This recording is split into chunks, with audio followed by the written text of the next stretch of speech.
В Якутске не осталось деревянных детских садов. Сегодня в Сайсарском округе открыли новый детский сад «Ивушка».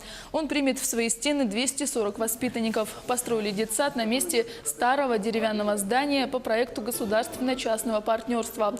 В рамках подписанного соглашения между правительством Якутии и группой ВИС строительный и инвестиционный холдинг до 2019 года построит в республике 12 социальных объектов. В частности, до конца этого года планируется завершить строительство 7 объектов. Это детская школа искусств, библиотека, национальная школа АИК-Игата, школа номер 25 и 6 в столице республики, детские сады в 203-м микрорайоне Якутска и в селе Сырдах.